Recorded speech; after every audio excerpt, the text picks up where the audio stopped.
Hello and welcome to this edition of Karmayogi Talks.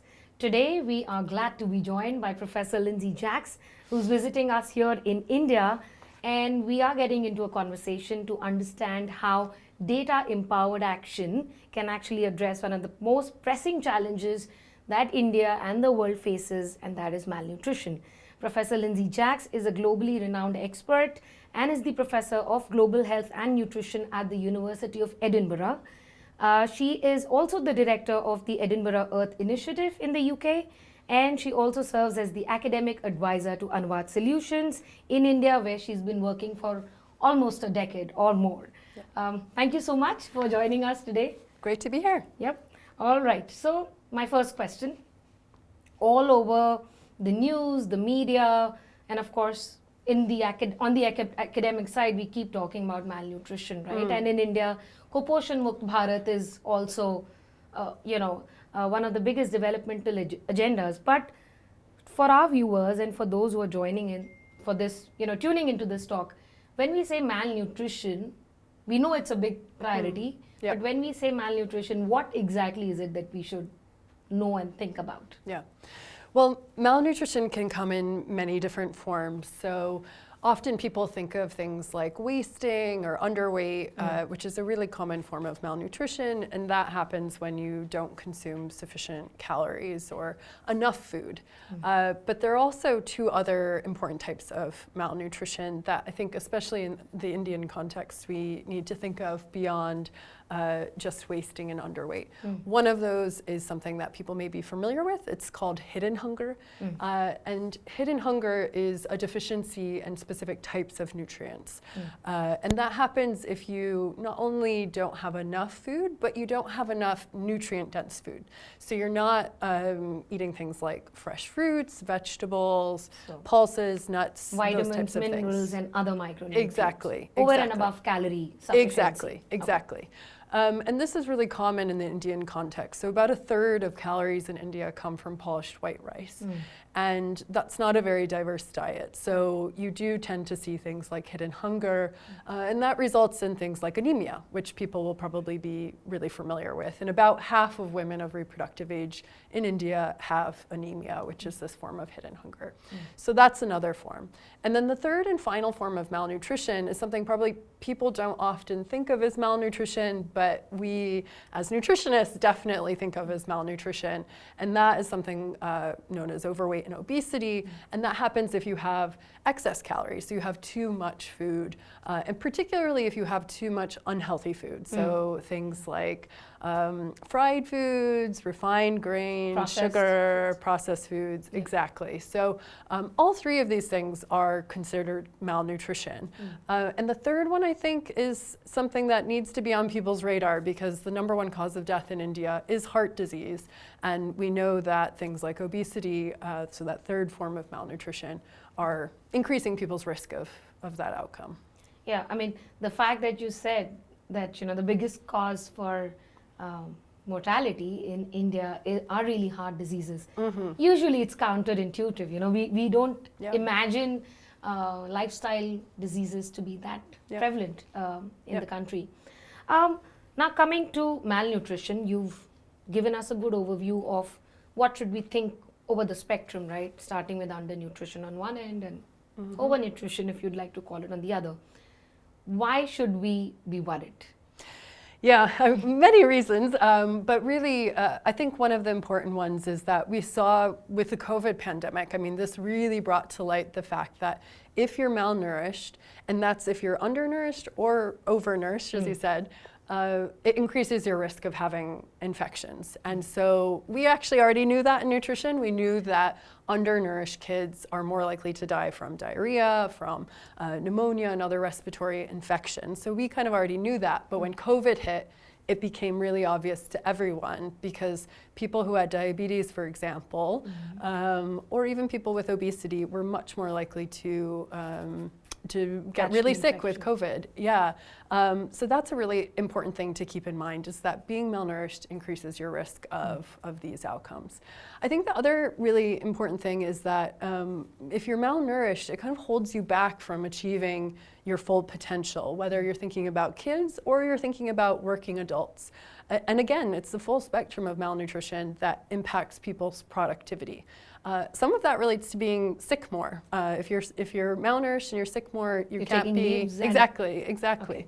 But also, kids in terms of child development and really achieving their potential at school can be hampered if they're malnourished. You mean the impact on their cognitive outcomes? Exactly, yeah. And there was actually a research study that estimated that about 4% of India's GDP was lost because of just malnutrition. Okay. And so imagine if everyone in India was really well nourished, what sorts of innovations could come out to solve some of the world's biggest challenges like climate change. I mean, there's so much potential that's missed by having malnutrition as such a prevalent issue. Okay. Now coming to data. So if I was drawing a Venn diagram with one circle on malnutrition Yep. and the data, how does that come together? What do we mean by malnutrition data? Break that down. Yeah. So the most common form of data that we have in the malnutrition world is something called anthropometry data. And that sounds like a complicated word. I was going to say, no, I don't think a lot of us know what anthropometric data means. Yeah, but you do know. It's actually, anthropometry is an age-old thing. It's been around for thousands of years, and it's really just measuring people's body size and shape. And so when I say anthropometry data and malnutrition, I'm talking about height and weight. So we've got lots of data on the height and weight of newborn babies, of kids, of adults, especially reproductive aged women. And so it's that data that we use to try and understand someone's nutritional status. Okay. Of course, it just gives you clues about someone's nutritional status. It's not the be-all, end-all. There are other things that help us fully understand the full picture of their nutritional status. But mostly when we're talking about malnutrition data, it's kids' height and weight, for example. One thing to keep in mind, though, is you remember I mentioned there are 3 types of malnutrition. Height and weight, which is the data we generally have to work with, it only captures 2 of the 3. So hidden hunger is not captured by height and weight data, and you really need a blood measurement. A test. Okay. Yeah, to get that kind of information. Okay.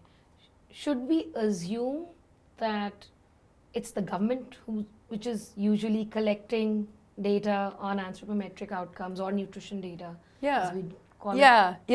In the Indian context, it's government data that we rely on for that information. Often collected, say, National Family Health Survey in partnership with other organizations. But there are these field surveys that we rely on for that data. And we'll talk about another source of that data. But generally, it is governments that provide this data. Take the example of the UK, where I'm from. The data is also coming from the government. So all the kids, when they enter primary school, all of them are measured in terms of their height and weight. Okay. And when they leave primary school, they're measured for their height and weight. So we've got 2 data points on every kid in the UK in terms of their nutrition status. Okay. Yeah. So maybe, okay, this makes sense in terms of we've understood what's malnutrition, the entire spectrum, malnutrition and data. What could that be? Since the topic of the conversation is how can data-empowered action really address malnutrition, how does the empowerment part play out? Like, when can we start, or how can we start utilizing the data?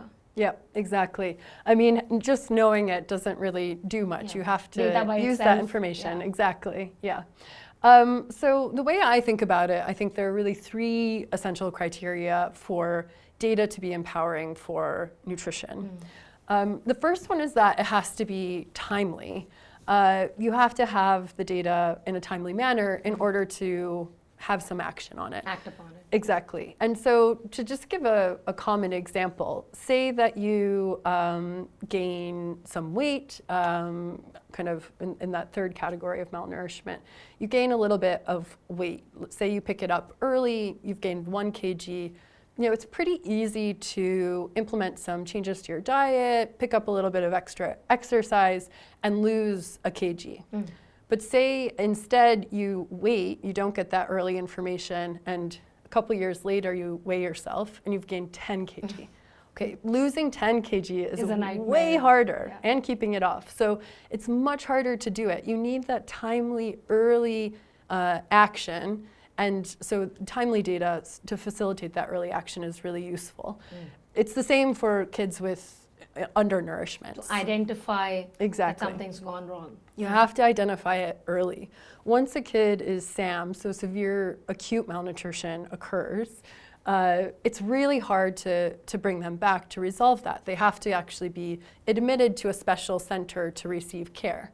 If instead of waiting until it gets to that point, you catch that weight loss early on, kids should not be losing weight. So if a kid starts losing weight, if you catch it early on, you can intervene before it gets to that severe point. Yeah. Okay. So it has to be timely is the first thing. Yep. The second thing is that it has to be what I would call at the level of action. So having really high level data, say you know the prevalence of SAM at the level of India. What can you do? I mean, it's useful to have that information, but you know, it can maybe say, oh, how does India compare to another country? Right. But that's about all that you can do. You can't act on it because you can't act on 1.4 billion people. Right. You have to have the data high resolution down to the level of where are you going to act. So you need it at the level of, I would say in the Indian context, at the level of an Anganwadi center. Because at that level, you know, oh, something's going on and you can intervene at that level. Even at the state level in India, it's hard to act on. Again, you can compare across different states, but what can you do? I mean, you really need it at a higher resolution to know where should resources be targeted in order to address challenges around malnutrition. So it has to be timely, high resolution, and the third thing that you need to have is longitudinal data. You've got to have it at multiple time points. So a good example of this, say you have 2 Anganwadi centers, and they both have, say, 10% of their kids are experiencing wasting. Wasting for the audience is? Wasting is a form of undernourishment. So it's like being underweight. You're too small for your age. Okay. So say they're both at, say, 10% of their kids. That doesn't tell you that much because let's say that 2 months back, one of those was also at 10%. So there was no change over 2 months. 10% 2 months ago, 10% now. But for the other one, maybe it was 5% 2 months ago. So it went from 5% of kids were experiencing this wasting to 10%. So it got doubled. worse. Yeah. Doubled in 2 months. That is a very different scenario. The first one, the interventions will be quite different because it's a persistent thing. This other one, something happened there. Something's going wrong. Maybe there's a natural disaster, some flooding, who knows? But something happened in that 2 month period that really accelerated that undernourishment. And so that Anganwadi center is the one I would target. I would go investigate what has caused this to happen. If you only had the one time point, you wouldn't know that actually one of those, that 10% is quite abnormal. Something happened in the past 2 months that you it don't got have the much past worse. Exactly. records or data. Yeah. You need the trends, the longitudinal trends over time to kind of understand where are things getting worse and where are things getting better. You could also have an example of a place that really, you know, they used to be 10% and they dropped to 1%. And like investigate Yeah, what did they do out. right? Yeah, Exactly. yeah, okay. So it's really that longitudinal data that helps you kind of understand the direction of travel, learn about places that may need additional resource and investigation, and places that we can learn from in terms of lessons. So timely data, high resolution data, and longitudinal data so you can look at those time trends. Okay. So for some of us who are working in this sector, we do know that you authored a commentary in the Lancet on Poshan Tracker. Yep. And since you described these criteria, have you found Poshan Tracker to match any of these requirements? Like, what got you interested about studying it at the first place? I think you're the first academic to like really publish on Poshan Tracker, which is the Ministry of Women and Child Development's tool. I mean, the Poshan Tracker is really internationally phenomenal. I mean, it's the largest nutrition surveillance tool in the world, in the history of nutrition, really. All right. So my next question for all of us who are working in the public health nutrition space, we do know that you led a scientific commentary which finally got published at the Lancet on Poshan Tracker. And we'll talk about Poshan Tracker shortly, and you have been talking about all these criteria. Did you find Poshan Tracker fitting the bill? Like, what got you interested about Poshan Tracker at the first place? I guess you're the first academic who's published on Poshan Tracker. So what got you there? Yeah, I mean, it is a phenomenal app. It's the largest nutrition monitoring program and app in the world. In fact, in the history of nutrition. And so I was really just impressed by not only how large it was, but how comprehensive it was. So over 90% of beneficiaries are registered in the app. And so it really is monitoring a majority of kids in India. And so I found that to be really fascinating. And above that, it met all three of those essential criteria. So it is timely. It's basically real-time information on children and their growth.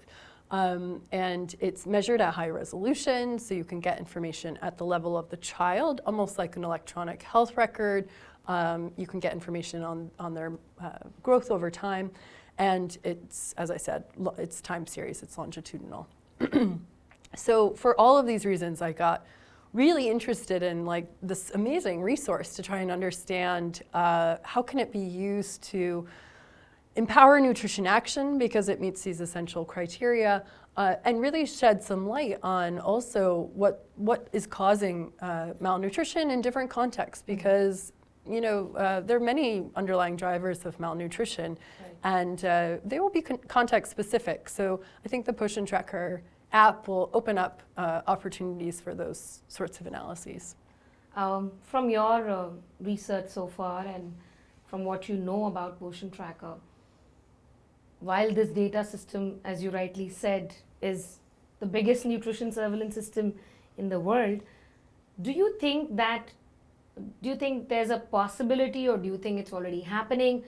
What do you have to say about whether or not Poshan Tracker data is being used for empowered action on nutrition? Yeah. So I haven't done much on the ground work with this regard, but you could imagine that it could be really useful as an Anganwadi worker to have access to that information, particularly because monitoring child growth is quite complicated. For people who are a little bit more familiar with this and are as old as I am, they'll probably remember these hard copy WHO growth tables. You might have seen them. The charts. And you basically measure the weight of the kid and the length of the kid, and you have to use these quite complicated charts to know, is that kid stunted? Are they wasted? What's their nutritional status? The app is brilliant because it does that automatically. The calculation part. Exactly. The calculation is done, and so you don't need to rely on these old cards anymore. It automatically calculates that, so you know instantly, is that kid malnourished?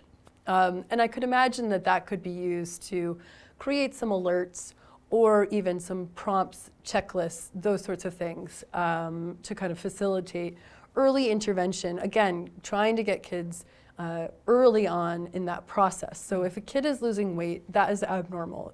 There shouldn't be weight loss in kids. And so you can immediately flag, oh, they were here last month and their weight was this month their weight has gone down, you know in that first instance that intervention is needed. You don't have to wait until they're already in the SAM stage. You can provide severe acute malnutrition. Okay. You can intervene very early on, and I think that will have a big impact in terms of malnutrition. In terms of checklists, I think that listeners maybe will be familiar with Atul Gawande, or maybe they've read some of his books. And he is a big advocate for checklists, particularly in the surgical field. So back about 15 years ago, he published a book called The Checklist around, how they've used checklists to make things more efficient, make them safer, everything from surgery, which is his background. He's a surgeon and an author and a professor at Harvard where we first met. But surgery all the way up to flights, skyscrapers. So before we move ahead, one side tangential question. Yep. You said that those charts that you were talking about and plotting height and weight of children. So what we should understand is that those charts must be having some sort of normal trajectory, like what Yep. is it to be healthy or nourished. So who defines that parameter, and like what is Poshan Tracker? How is Poshan Tracker doing those calculations at the back end? Yeah. What's the criteria? Yeah. So it's using the international standard, which are these WHO growth charts. And basically, the way that WHO came up with those growth charts is that they had a cohort of kids who were healthy and who were exclusively breastfed. So they were following kind of the WHO standard for care from birth, normal weight at birth, exclusively breastfed for 6 months, proper introduction of complementary feeding from 6 months onwards. So healthy kids who kind of had a healthy environment and practices. And they kind of deemed that to be the potential of kids. Okay. If you are set up to succeed, this is what your growth trajectory looks like. So they plotted that out, and then basically... And that cohort, was it internationally representative? 6 countries were represented in that. So, it's not, there are Was India part well of over it? 100 of them. Okay. I don't know, actually. Okay. That's a matter of Well, inquiry. yeah, we'll look that up. Okay. So basically they track that, and then they compare kids to that growth. And if they don't hit that growth trajectory, it means that they aren't reaching their full potential. So it basically, this whole approach assumes that any kid anywhere in the world, if they are given the chance, given all of the, they're born a healthy weight, their mom had a healthy pregnancy, she started in a healthy BMI, she gained proper weight, she was eating healthy foods, born normal weight, to an environment where they don't have any of these risk factors, they're exclusively breastfed, they follow all the recommendations. It assumes that all these kids are going to achieve Their this full potential. specific potential. Yeah. Okay. All right.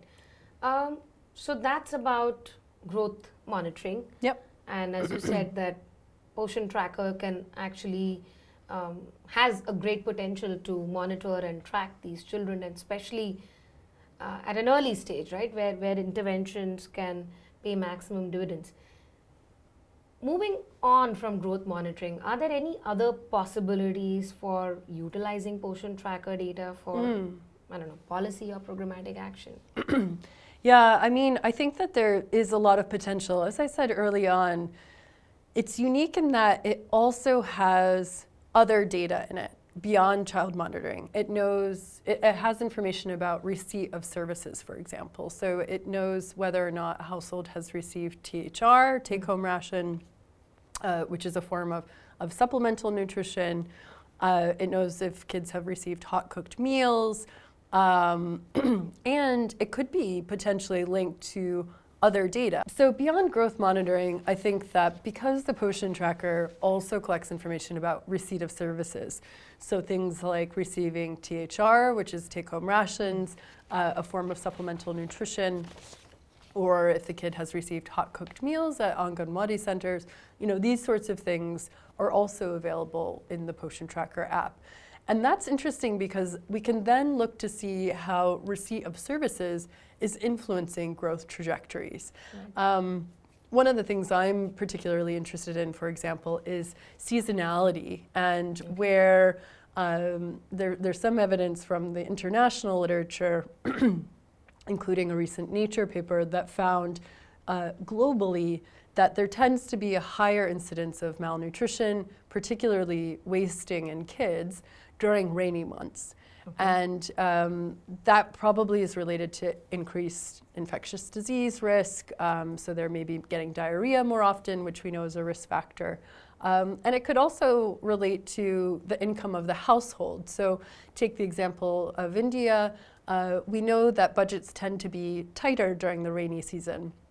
That's when farmers are starting to cultivate, so they're paying a lot of upfront costs for inputs to get things planted. It's also been 6 months since they sold their rice and produce, say, in Jan or Feb. And so things tend to be tighter, which can influence household food security. So the rainy months, we may see an uptick, and it may be, if you were to look at the Poshan tracker data, that you can have a bigger impact if you kind of boost interventions during that period. Okay. And kind of prevent what might happen in terms of an increased risk of wasting in kids. So I think there are a lot of different things that you could just use that information to try and fine-tune and improve the efficiency, but also the effectiveness of existing services that are being provided. Yeah. We spoke about WHO growth standards and trajectories, right? Do you see a possibility of using the Poshan tracker data for mapping how Indian children grow? Yeah, I mean, I think that there would be a lot of interest in that. I think, so as I said, the WHO growth charts were kids that they knew were healthy and getting all of the bells and whistles. So they were getting the exclusive breastfeeding, they were getting all this stuff. And so we knew that was the maximum potential of growth. One of the challenges of Poshan Tracker is that it also includes kids who don't get access to all those things. So it's a bit more of a, there's a mix of kids who are achieving their full potential, which is great, and then there are kids who aren't quite maybe achieving their full potential. Yeah. And so I wouldn't want to use the whole data set to kind of say this is what the maximum potential of kids in India would be.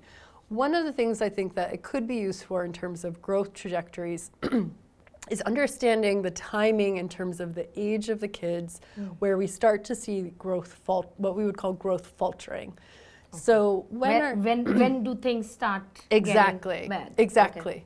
Okay. So we know that the first 3 months from the international literature, it seems to suggest first 3 months of a baby's life, tends to be where most of the malnutrition happens. That's probably driven a lot in the Indian context by low birth weight. So they're starting out at a pretty low. Yeah, and so they've got a long way to catch up during that period. And we know also that once complementary feeding starts, there can also be some faltering that happens then if people are not feeding a diverse and nutrient-rich diet during that time. You can again start to see some faltering. That should happen around 4 to 6 months is when solid foods and nutrient-rich foods should be introduced. Okay. Yeah. One other question, because within Poshan Tracker, one is we spoke about growth trajectories, growth monitoring, targeting, big burden pockets. Do you also see the potential of building in real-time nudges, prompts for because you were talking about making data actionable and real-time. Yep. Is there a way, and given that, India has taken a lead as far as penetration of technology is concerned.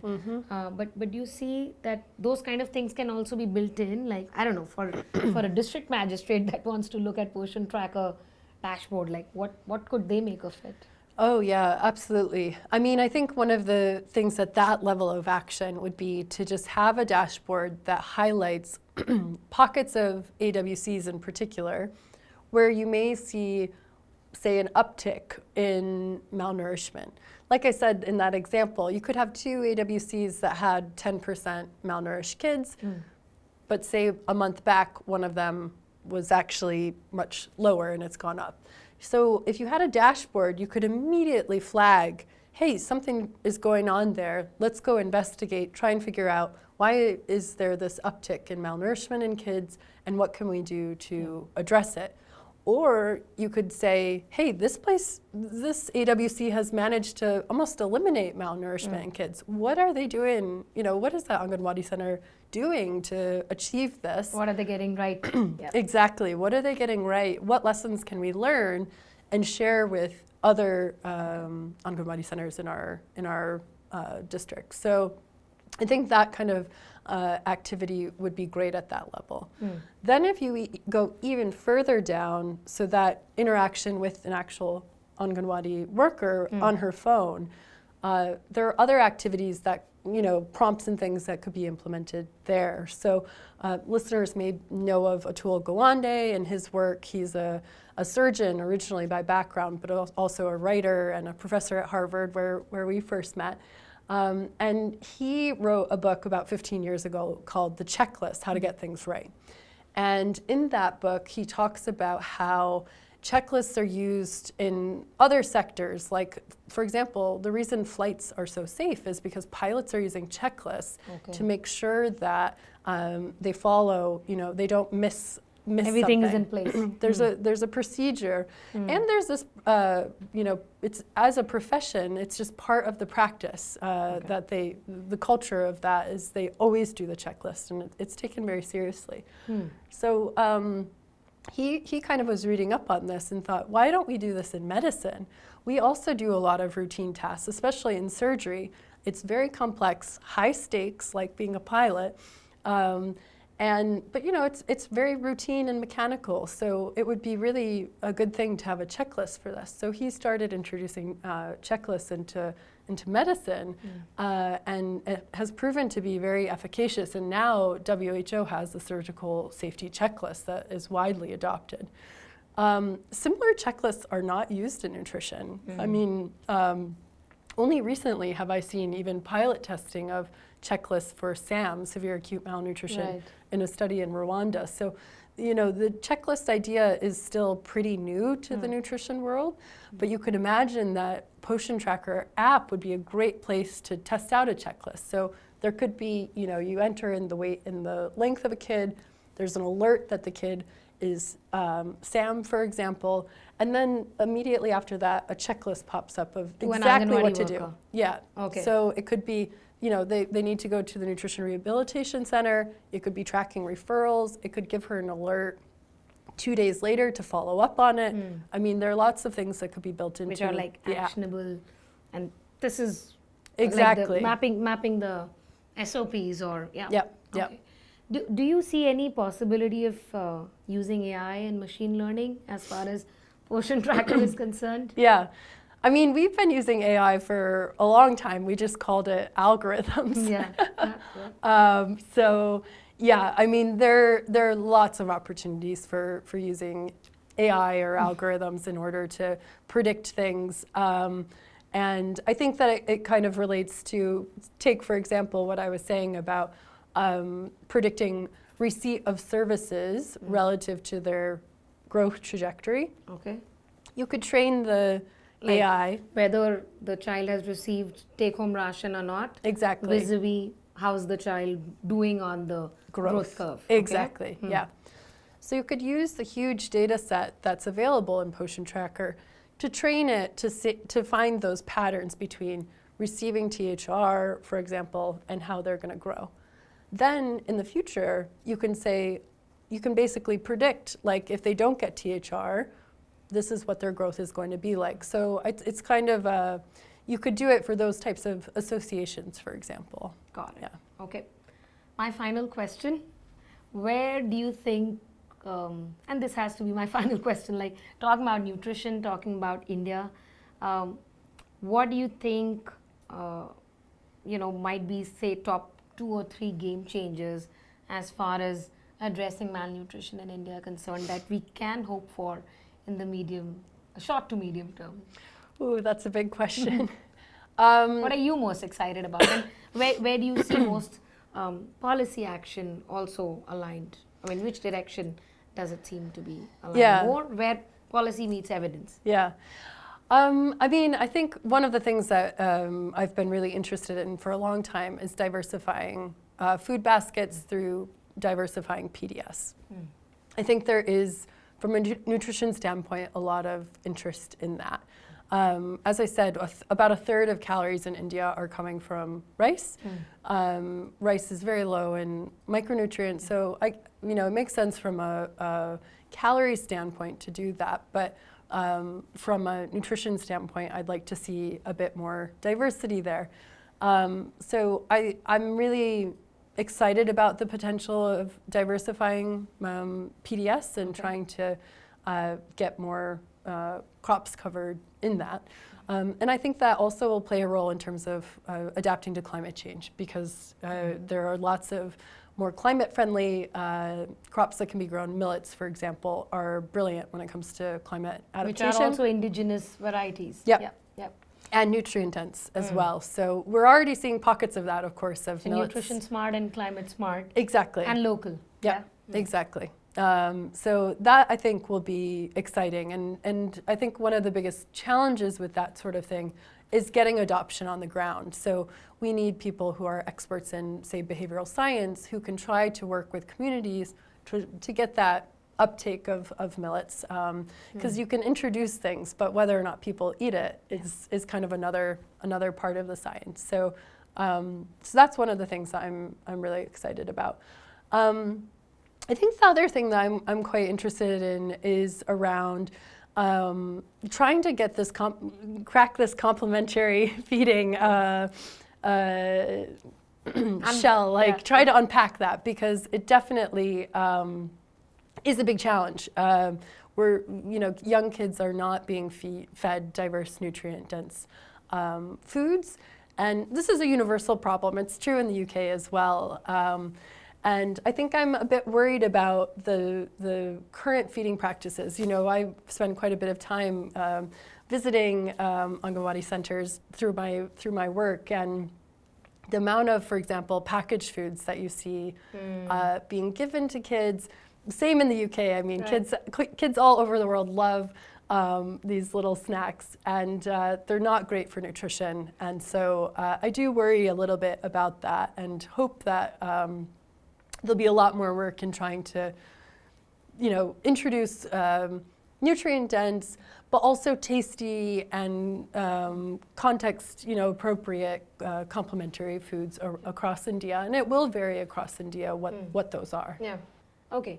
One obvious question, since we are in the middle of a Karmayogi talk, and I'm sure you've been, introduced to the vision and mission of Mission Karmayogi, which is to build capacities of government functionaries through continuous learning.